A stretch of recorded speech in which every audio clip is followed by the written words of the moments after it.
Unos 19, el El quórum. coro.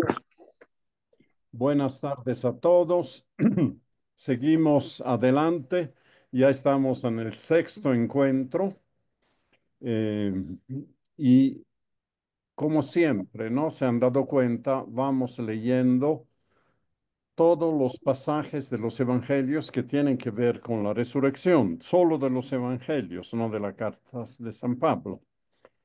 Y hoy nos toca el evangelio de San Lucas, que ya vimos el lunes anterior con los discípulos de Maús, pero hoy veremos la continuación. Los discípulos de Maús vuelven a Jerusalén cuando llegan, cuando ya es de noche, y les cuentan a lo que había pasado en el camino a Maús, cómo lo habían reconocido al partir el pan, y de parte de los discípulos le dicen, sí, el Señor verdaderamente ha resucitado porque se ha parecido a Pedro. ¿Sí? Entonces están ahí reunidos y vamos a ver qué sucede a continuación. El relato de Lucas entonces empieza donde dejamos, en versículo 36 del capítulo 24, obviamente. Estaban hablando de estas cosas, lo que acabo de decirle, ¿no? De lo que pasó en Emaús, de lo que pasó a Pedro, cuando él se presentó en medio de ellos. Él es Jesús. Se presentó en medio de ellos y les dijo, la paz con vosotros. Sobresaltados y asustados, creían ver un espíritu, un fantasma. No, pero él les dijo, ¿por qué os turbáis? ¿Y por qué se suscitan dudas en vuestro corazón? ¿Será o no será? Mirad mis manos y mis pies. Soy yo mismo. Palpadme y ved que un espíritu no tiene carne y huesos como veis que yo tengo. Y diciendo esto, les mostró las manos y los pies. Como ellos no acabasen de creerlo a causa de la alegría y estuviesen asombrados, les dijo, ¿tenéis aquí algo de comer? Ellos le ofrecieron parte de un pez asado, comida pobre de las casas, ¿verdad? Lo tomó y comió delante de ellos. No se trata de un gesto eucarístico, nada. Es mostrar que tiene un cuerpo que puede comer. Después les dijo, estas son aquellas palabras mías que os hablé cuando todavía estaba con vosotros. Es necesario que se cumpla todo lo que está escrito en la ley de Moisés, en los profetas y en los salmos acerca de mí. Y entonces abrió sus inteligencias para que comprendieran las escrituras y les dijo, así está escrito que el Cristo padeciera y resucitara de entre los muertos al tercer día, y se predicara en su nombre la conversión para el perdón de los pecados a todas las naciones, empezando desde Jerusalén. Vosotros sois testigos de estas cosas. Mirad, yo voy a enviar sobre vosotros la promesa de mi Padre. Por vuestra parte, permaneced en la ciudad hasta que seáis revestidos del poder desde lo alto. Poder desde lo alto es el Espíritu Santo, obviamente. Los sacó hasta cerca de Betania y alzando sus manos, los bendijo. Y sucedió que mientras los bendecía, se separó de ellos y fue llevado al cielo. Ellos, después de postrarse ante él, se volvieron a Jerusalén con gran gozo y estaban siempre en el templo bendiciendo a Dios. Así termina el Evangelio de Lucas. Esto es lo último, pero sabemos que la continuación del Evangelio de Lucas son los hechos de los apóstoles. De hecho, vamos a tener que conectarnos con los hechos para entender mejor este final del Evangelio de Lucas. Lo que Lucas nos cuenta es el día más largo de la historia. Es un día muy largo. Ese día empieza muy de madrugada con las mujeres que visitan el sepulcro. Que esto es en el versículo 1, ¿se acuerdan? Del capítulo 24. Poco después, después de ver el sepulcro vacío, tienen un encuentro con dos ángeles.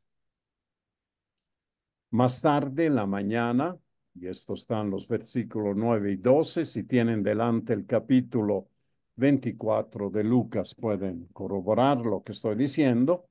Las mujeres regresan a la casa, avisan a Pedro y este va al sepulcro. De hecho, los ángeles le dijeron, vayan a donde Pedro y los demás y dígale que que el Señor ha resucitado. Después del mediodía, los dos discípulos de Emaús, Clopas y el otro, posiblemente vimos su hijo Simeón, ¿verdad? Salen para Emaús, para ir a Emaús, que dista unos 10-20 kilómetros de Jerusalén, ¿no? Si son 10 kilómetros, son 2 horas, tal vez algo menos, porque son de bajada, pero no iban a hacer un maratón, iban caminando, charlando, entonces, digamos, entre 2 y 3 horas de camino en bajada, para tener presente. Durante toda la tarde, Jesús camina con ellos hasta llegar a Emmaús, parte el pan y desaparece a su vista. Al atardecer, todavía con luz, los dos vuelven a Jerusalén. Así nos cuenta el Evangelio, que después que reconocieron a Jesús al partir el pan, no se quedan callados sin que tuvieran una misión específica, pero sienten la necesidad de volver a Jerusalén a contar lo que había pasado. Se reúnen con los 11 que están allá y que ya han comprobado la resurrección porque el Señor, dicen, se ha aparecido a Pedro. No, no está narrada este encuentro con Pedro, sino está relatado indirectamente. Ya de noche, Jesús se les aparece, Jesús se muestra a ellos, explica las escrituras, ¿sí? Promete el envío del Espíritu Santo y cena con ellos el pez asado, ¿sí? Ahí cierra la noche, pero hay algo más que nos cuenta que parece que tiene que trasladarnos al día siguiente.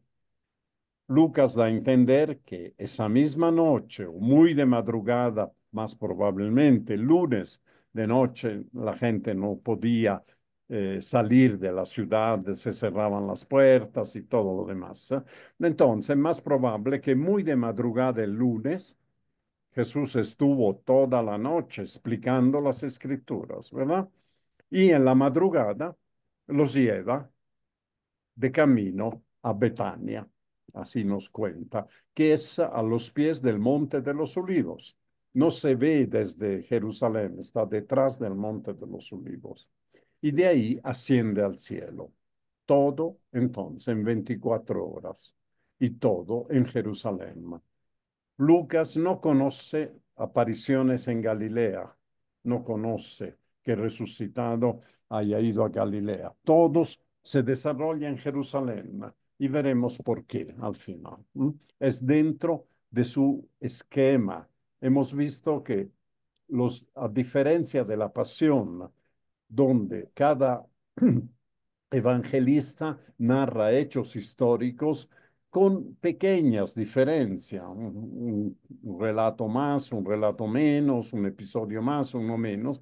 En el caso de la resurrección, los hechos están recordados en función de la catequesis y de las necesidades y problemas de las comunidades. Entonces, hasta aquí el Evangelio, pero el libro de los Hechos de los Apóstoles, los primeros 11 versículos, retoma la narración dejada por Lucas en el versículo 49 y extiende el tiempo de las manifestaciones de resucitado a 40 días y de la venida del Espíritu Santo a 50 días. importante. En el Evangelio no se habla de 40 días en que el Señor se hizo ver. En los Hechos de los Apóstoles se dice que lo que en el Evangelio se describe como un género literario, digamos, una técnica narrativa en un día, todo se pone en un día. En los Hechos de los Apóstoles, este día se expande a 40 días, pero el sentido es el mismo, porque Jesús en los 40 días hace lo mismo que hizo en ese día, ¿sí? Hacerse conocer, reconocer, ¿sí? Explicar la escritura y dar la misión. Esto es exactamente lo mismo. Y vamos a ver cómo el Hechos de los Apóstoles, del 1 al 11, describe la ascensión, asunción. Ahora veremos la diferencia, estas dos palabras.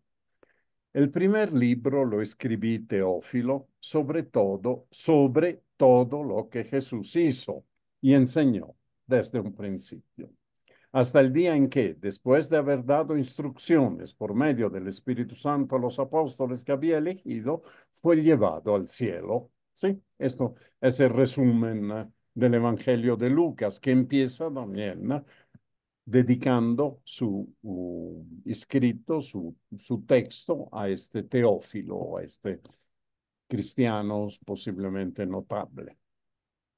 Teófilo significa el que ama a Dios. Entonces podría ser un nombre simbólico, podría ser el nombre de cualquier fiel, de cualquier bautizado que busca a Dios.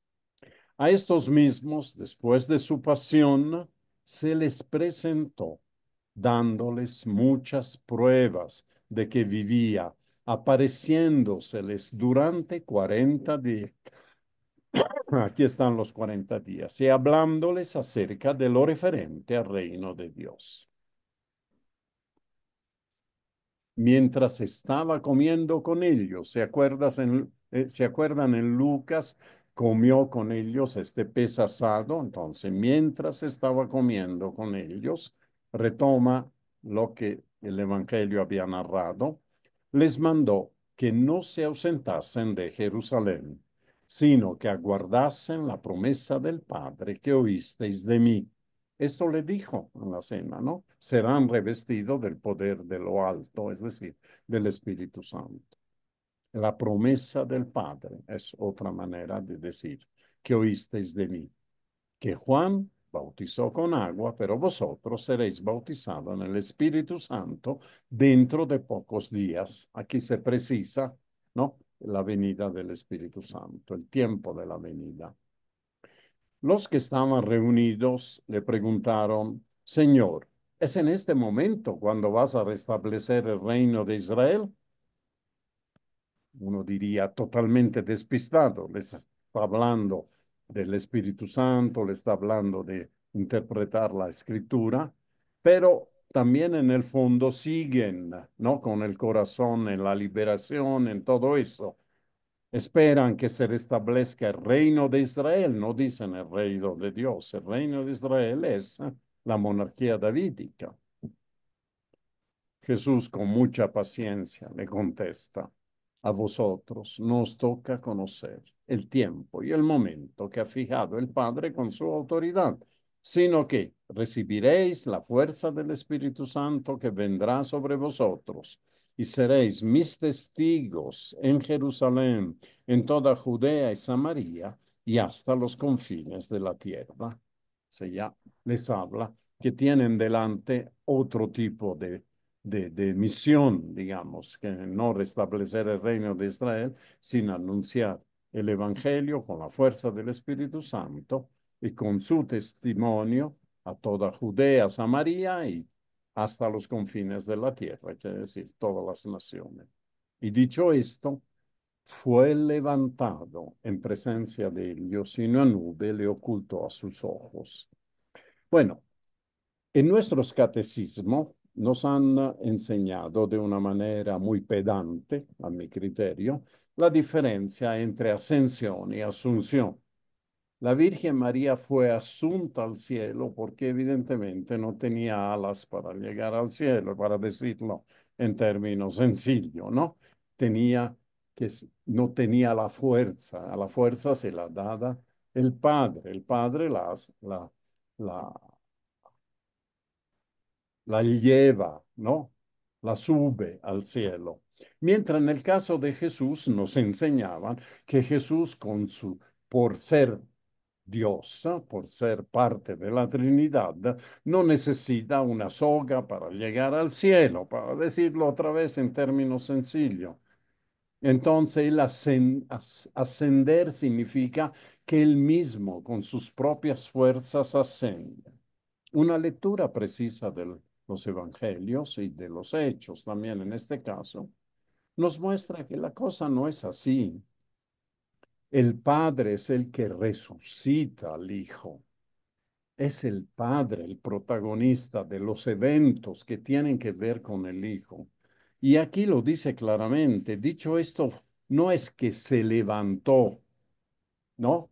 Tomó el vuelo hacia el cielo, ¿sí? Salió como un Starship hacia arriba. No, fue levantado en presencia de ellos y una nube le ocultó sus ojos. Fue levantado significa que no se levantó solito. Entonces, es más preciso sobre la base de una lectura minuciosa de las Escrituras, hablar de la asunción de Jesús al cielo. La fiesta de la ascensión debería ser la fiesta de la asunción de Jesús al cielo. La fiesta. Lo mismo que el 15 de agosto es la fiesta de la asunción de la Virgen al cielo, ¿no? Los dos fueron asunto al cielo, evidentemente en diferentes circunstancias. Jesús después de su pasión, de su muerte, etcétera, ¿no? Y la Virgen después de su muerte, tranquila, serena, ¿no? Su cuerpo no podía conocer la corrupción, entonces fue llevada al cielo. Esto es simplemente para ver cómo a veces somos muy pedantes en usar los términos, esas distinciones que están en los catecismos, pero no están en las escrituras. Estando ellos mirando fijamente al cielo mientras se iba, se les aparecieron otra vez dos hombres vestidos de blanco, los mismos, ¿no? Dos hombres, no sabemos si son los mismos, pero igualmente, de la misma manera que dos hombres vestidos de blanco se aparecieron a las mujeres en el sepulcro, ¿verdad? Y otra vez, ¿qué hacen estos ángeles?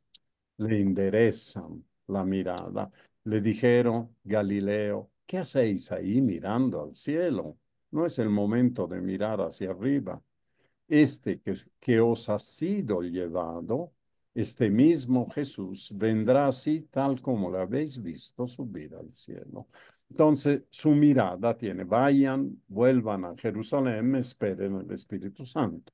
Es decir, otra vez intervienen ángeles en los relatos de Lucas para corregir, enderezar la mirada. ¿Se acuerdan que las mujeres se postraron delante de los hombres en una actitud de reverencia, de veneración, de sumisión, y los ángeles lo hicieron levantar? Igual que María, con su voz, con su llamado de su nombre, Jesús le hizo cambiar la mirada. Estaba mirando hacia un jardinero y reconoció a Jesús. Ahora bien.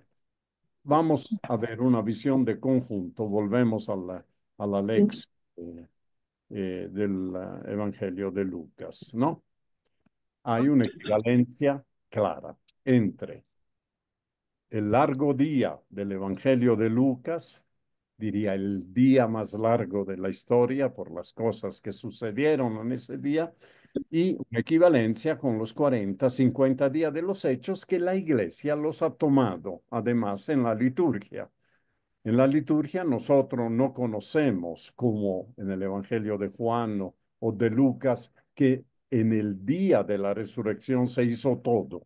Jesús se apareció, Jesús ascendió, Jesús incluso en el Evangelio de Juan veremos, sopla sobre sus discípulos el Espíritu. No, la iglesia ha tomado la versión, llamámosla así, la liturgia de los hechos y nos ha puesto los 40 días para la ascensión o la asunción y los 50 días de los hechos. ¿Qué son estos 40 días? Uno dice, bueno, ¿qué hacía Jesús estos 40 días? Iba de un lugar a otro, un día se aparecía, otros 2 días no. Es, primero, 40 no es un número exacto, no es un número que hay que tomar a la letra. 40 días significa un tiempo completo. Es el tiempo completo, el periodo pedagógico necesario para que los discípulos aprendieran, ya hemos hecho esta metáfora de la nueva lengua. El curso para aprender la lengua, el idioma de la resurrección duró 40 días, para decir un tiempo completo, todo el curso completo. Y este aprendizaje no se hace de golpe. No es que uno al primer día que va para aprender un idioma le hablan en el nuevo idioma y ahí tiene que aprender todo. No, se hace paso a paso con elementos todavía de la antigua. Aquí en Hechos de los Apóstoles dice, dio innumerables pruebas de que estaba vivo. No lo veían que estaba vivo, tenía que probarlo que estaba vivo, ¿no? ¿Se acuerdan de Tomás? Veremos esto. Entonces podemos distinguir tres fases en este aprendizaje. Estas tres fases son reconocer una nueva realidad, aunque ambigua y velada. Sí, podemos cerrar los micrófonos, los que lo tienen abierto, por favor. Una nueva realidad, aunque ambigua y velada. Es el tema del cuerpo de Jesús. Uno podría preguntarse, ¿cómo era el cuerpo de Jesús resucitado? Medio raro, ¿verdad? A primera vista no lo reconocían, pero después él se da a conocer y lo reconocen. Es un cuerpo que ya no vive la vida común y corriente, ya no es un cuerpo carnal y sin embargo tiene que comer. ¿Sí? Es un cuerpo visible, ¿sí? Pero no es objetivable. ¿Qué significa objetivar? Que no se puede tocar, que no se puede reducir a categorías nuestras. No es como nosotros, no es como nosotros, imagina. Gaby, por favor, ¿puedes cerrar tu micrófono? Aparece encendido.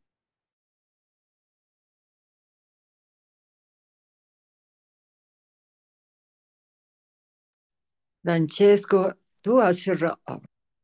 Bueno, ya, a mí me han silenciado también. En la segunda carta a los Corintios podemos leerla para que no sea solo yo quien hable, ¿sí? En el capítulo 2, en el capítulo 3, perdón, 17, dice así, porque el Señor es el Espíritu, y donde está el Espíritu del Señor, ahí está la libertad. Es decir, si el Señor ha resucitado, es un espíritu, no un fantasma, un espíritu, su cuerpo tiene una libertad que no puede ser comprendida, no puede ser reducida dentro de nuestras categorías. Es un cuerpo visible, pero no objetivable. No se lo puede hacer un objeto. ¿Mm? Segundo, se sirve este aprendizaje de la nueva lengua también de viejas señales. Es como cuando uno empieza a aprender una nueva lengua, tiene que usar a veces las palabras en el idioma antiguo para que entiendan, ¿qué significa eso? ¿No? Ya, aunque sea con gestos, uno tiene que darle a entender. Y las viejas señales que da el cuerpo de Jesús es comer, tocar, ¿verdad? Y en tercer lugar, hay una realidad gloriosa. Cuando dice que estando reunidos en el cenáculo, Jesús se apareció en medio, ¿sí? Cuando Jesús abre los ojos de sus discípulos a las escrituras, como en el camino del Maús, pero también durante el encuentro ahí en el cenáculo, cuando le da el don del Espíritu Santo, ya muestra toda la plenitud de este nuevo lenguaje, de esta realidad gloriosa que ahora vamos a desmenuzar. De hecho, los temas principales son esto. En Lucas 24:36 hemos leído, Él estuvo en medio. A ver, cuando hemos visto alguna película, sin duda, yo me acuerdo de películas de los discípulos reunidos y Jesús que aparece cruzando como un fantasma la puerta, ¿verdad? Es como una sombra que entra y de la puerta camina hacia donde están los discípulos reunidos, donde están. Aquí dice, Él estuvo en el medio, no apareció de la nada. No es que no estaba ahí y de golpe apareció. No cruzó paredes ni puertas, no era un fantasma como los de las películas que cruzan paredes, sino que se hizo visible. La palabra griega ofte, se hizo ver, se hizo ver. ¿Qué quiere decir esto? ¿Qué nos quiere decir Lucas? ¿Qué quería decir Lucas a su comunidad? Que Jesús siempre estuvo ahí, solo que no lo veían. Siempre estuvo en el medio de su iglesia, de su comunidad, siempre está presente. Estas apariciones de Jesús no debemos entenderla como que Jesús no estaba y de golpe se apareció, sino que Jesús se mostró, se hizo ver. Y para verlo se necesitaba algo más que los ojos. Cuando se muestra ya a los discípulos con su cuerpo, los discípulos se asustan. De hecho, la primera reacción, Jesús se hizo visible y los discípulos se asustan. Creen ver un fantasma. ¿De dónde ha aparecido? ¿Qué hace aquí?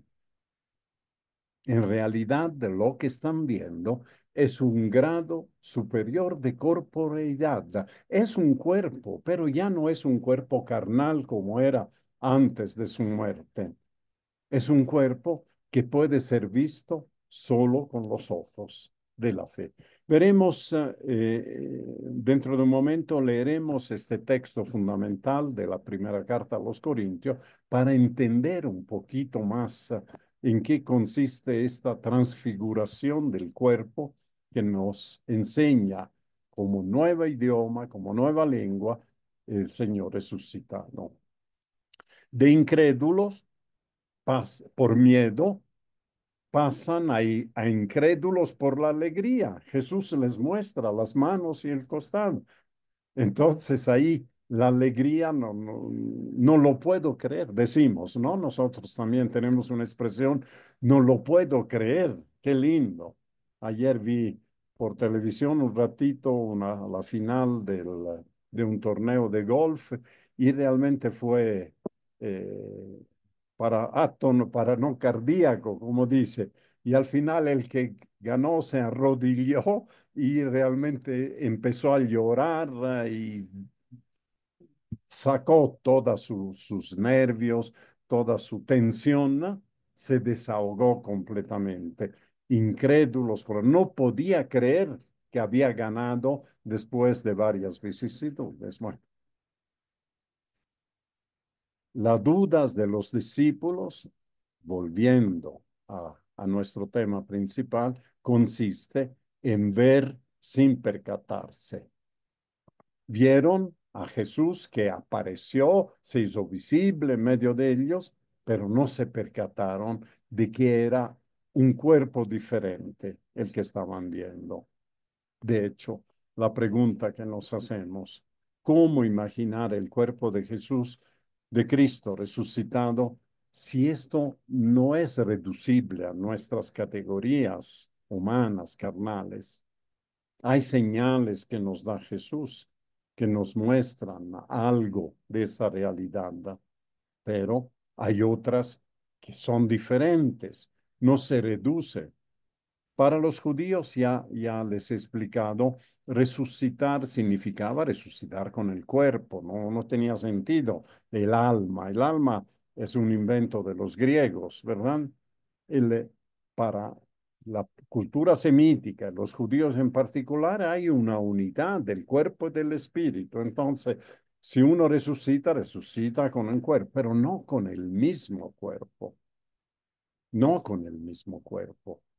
O parcialmente con el mismo cuerpo, visiblemente, en alguna circunstancia hasta puede parecer con el mismo cuerpo, como cuando Jesús le dice a la Magdalena, María, recién lo reconoce, o como a la orilla del lago, pero también es diferente.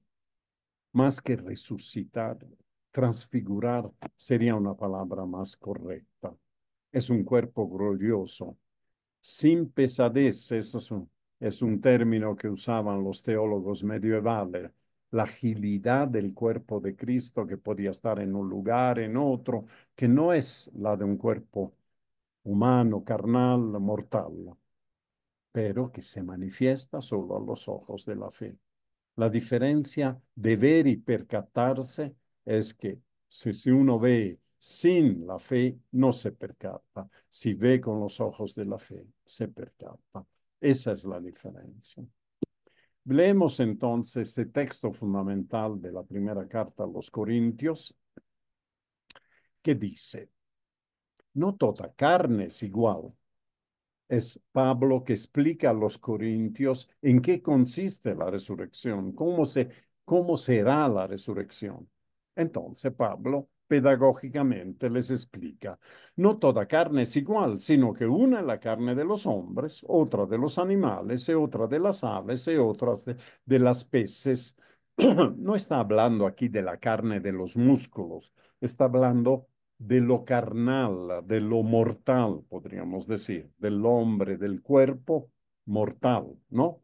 Y este cuerpo mortal, este cuerpo carnal, no es igual para los hombres, los animales, las aves, los peces.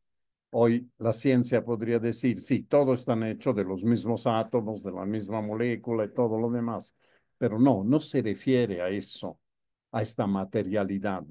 No es el cuerpo material, es el cuerpo carnal, que es algo diferente. Hay cuerpos celestes y cuerpos terrestres, pero uno es el resplandor de los cuerpos celestes y otro el de los cuerpos terrestres. Uno es el resplandor del sol, otro el de la luna, otro de las estrellas. Y una estrella difiere de otra en resplandor. Hasta los antiguos sabían que había diferentes categorías de estrellas. Bueno, y aquí vienen los sustantivos. Así también, en la resurrección de los muertos, se siembra corrupción, resucita incorrupción. Esto es, se siembra corrupción, resucita incorrupción. Se siembra vileza, resucita gloria. Se siembra debilidad, resucita fortaleza. Se siembra un cuerpo natural, resucita un cuerpo espiritual. Ahí está la diferencia. Pues si hay un cuerpo natural, hay también un cuerpo espiritual. Así ve la resurrección San Pablo y así deberíamos verla nosotros. A través de la muerte nos transfiguramos y Jesús resucitado nos muestra indicios, evidencias de esta transfiguración, como es el cuerpo de resucitado. En efecto, así es como dice la Escritura. Fue hecho el primer hombre Adán, alma viviente. El último Adán, espíritu que da vida. Mas no es lo espiritual lo que primero aparece, sino lo natural, luego lo espiritual. El primer hombre, salido de la tierra, es terreno. El segundo viene del cielo. Como el hombre terreno, así son los hombres terrenos. Como el celeste, el Cristo, así serán los celestes. Y del mismo modo que hemos llevado la imagen del hombre terreno, de Adán, llevaremos también la imagen del celeste, de Cristo. Nuestro cuerpo resucitará. Entonces, todas estas preguntas que nos hacemos, a veces se hacen la gente, ¿no? El que era tuerto, resucitará tuerto, el que no tenía un brazo, el que era feo, resucitará ya no tiene sentido.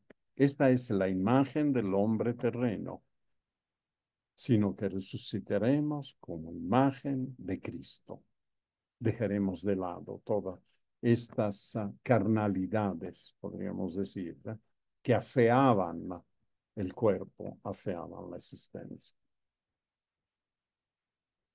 En Lucas 39:40, Jesús les muestra las manos. Mirad mis manos y mis pies, soy yo mismo. Otra vez el lenguaje, ¿verdad? Que recurre a signos anteriores del antiguo idioma. Ustedes quieren convencerse que soy yo mismo, ¿sí? Aquí están mis manos y mis pies, están las pruebas, las llagas, ¿no? Del crucificado. Soy yo mismo. Palpadme y ved que un espíritu no tiene carne y hueso como veis que yo tengo. Y diciendo esto, les mostró las manos y los pies. Y aquí viene un poco el tema, ¿no?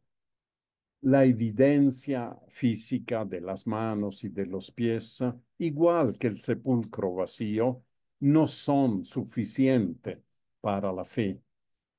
Por eso Juan dice en el capítulo 20, 29, 31, les dice Jesús, porque has visto, has creído, le dice a Tomás, ¿no?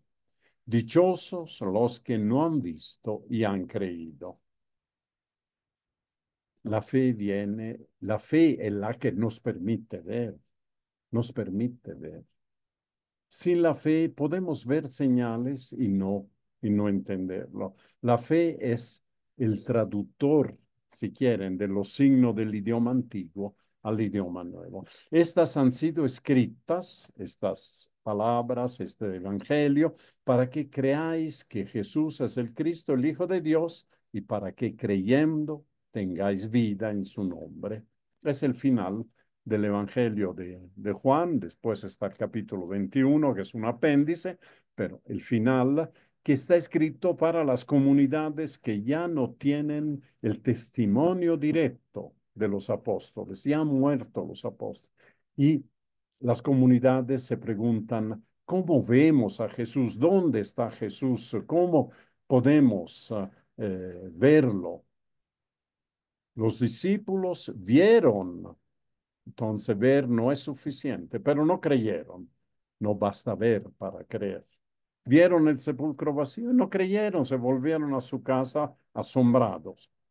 De ahí la exhortación de Juan a las primeras comunidades a creer sin verla, a creer sin verla. Nosotros, 2000 años después de la resurrección, creemos, pero sin llegar a ver. No es que creemos sin ver, creemos sin llegar a ver. Tenemos una fe, unas creencias que las damos por descontada, pero que son un poco estática, fija, ¿no? Inmóviles.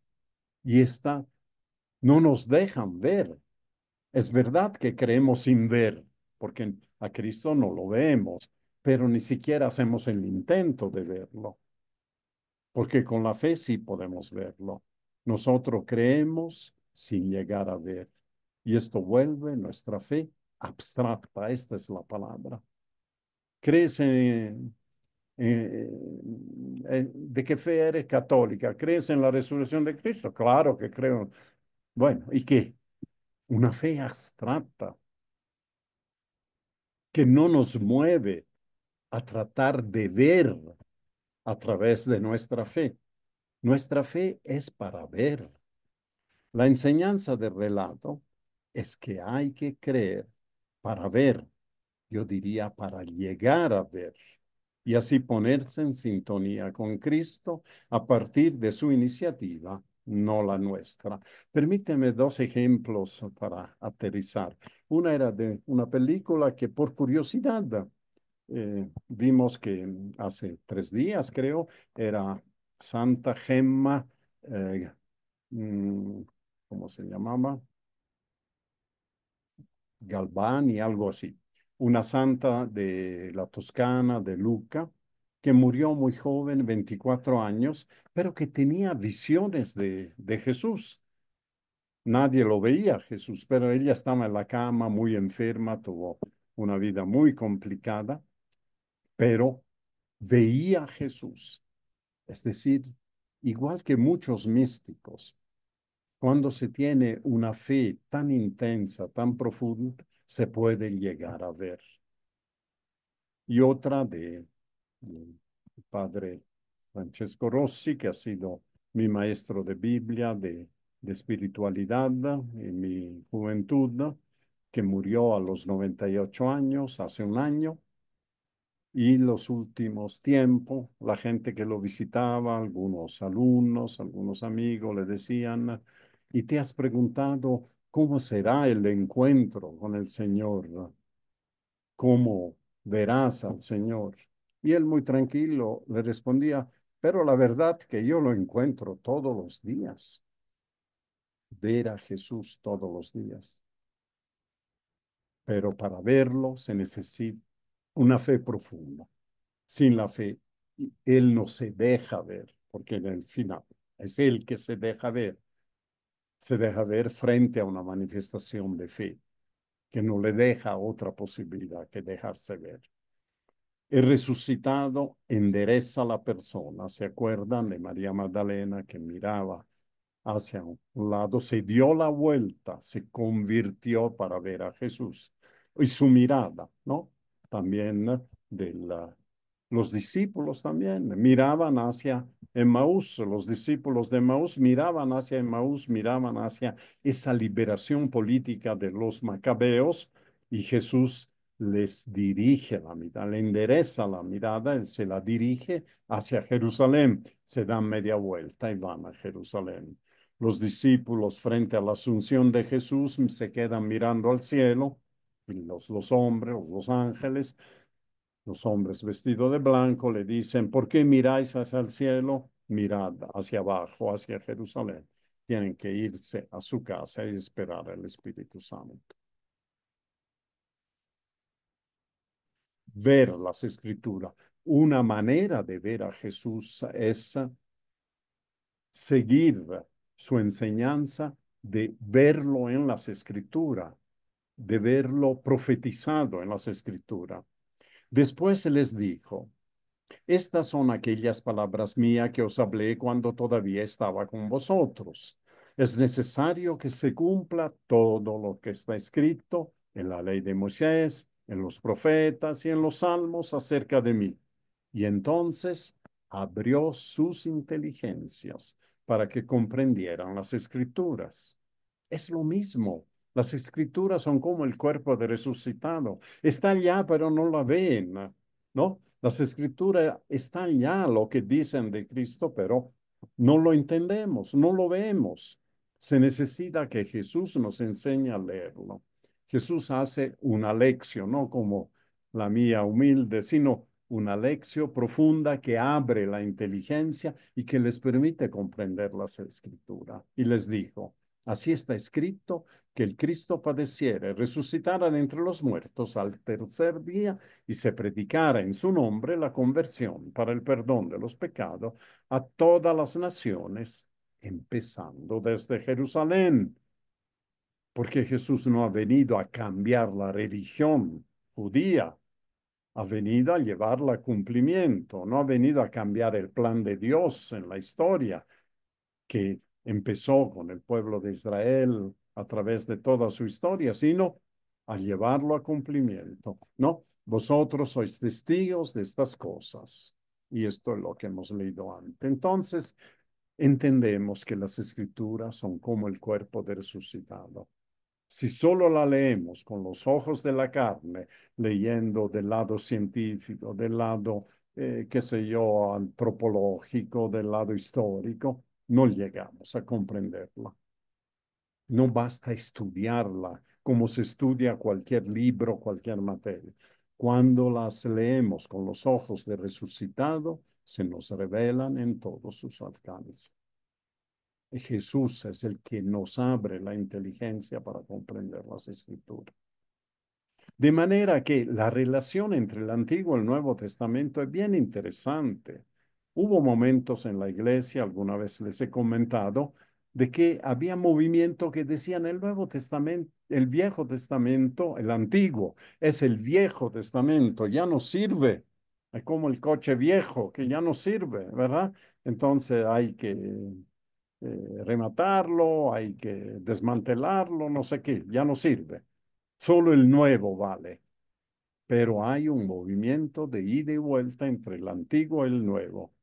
La manera de ver las escrituras con los ojos de Cristo, dándoles cumplimiento. Para eso está el Antiguo Testamento. Las escrituras son el Antiguo Testamento.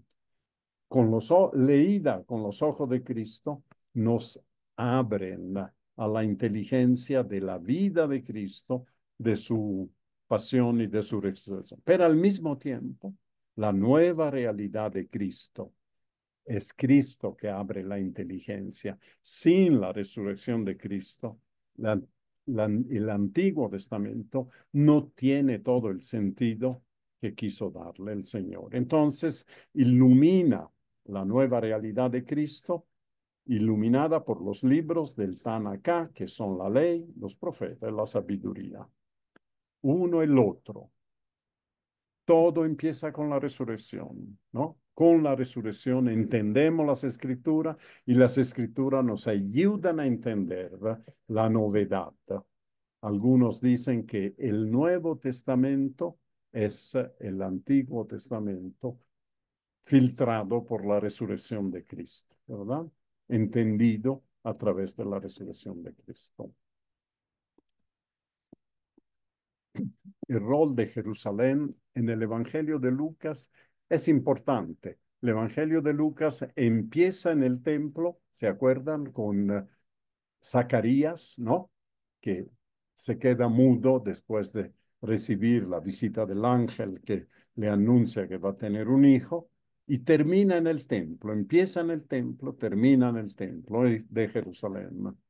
No conoce apariciones en Galilea, no le servían las apariciones en Galilea para los fines teológicos y catequísticos de su evangelio, ¿no? Los hitos de la misión encargada por el Padre al final del evangelio le da una misión, ¿verdad? Mediante el Hijo asunto en cielo y la promesa del Espíritu Santo. ¿Cuál es esa misión? Cumplimiento y comprensión de las Escrituras a partir de la Pascua de Cristo. Entonces, a partir de, no le dice Jesús, vayan a leer las escrituras que hasta ahora no la han leído, dediquen más tiempo, aprendan el hebreo antiguo, porque al tiempo de Jesús muy pocos entendían el hebreo antiguo. No, le dice, vayan a leer las escrituras a la luz de la Pascua, a la luz de la resurrección. Vayan a predicar el perdón de los pecados a todas las naciones, pero empezando por Jerusalén. No se olviden sus raíces. Ustedes son hijos de Jerusalén, dando testimonio del Evangelio. Y esto es el texto, ¿no? Después les dijo, estas son aquellas palabras mías que os hablé cuando todavía estaba con vosotros. Es necesario que se cumpla todo lo que está escrito en la ley de Moisés, en los profetas, en los salmos acerca de mí, que se cumpla. Estaba allá, solo que nadie lo entendía. Y entonces abrió sus inteligencias para que comprendieran las escrituras. Se quita el velo del Antiguo Testamento. Y les digo, así está escrito, que el Cristo padeciera y resucitara de entre los muertos al tercer día y se predicara en su nombre la conversión para perdón de los pecados a todas las naciones, empezando desde Jerusalén. Y vosotros sois testigos de estas cosas.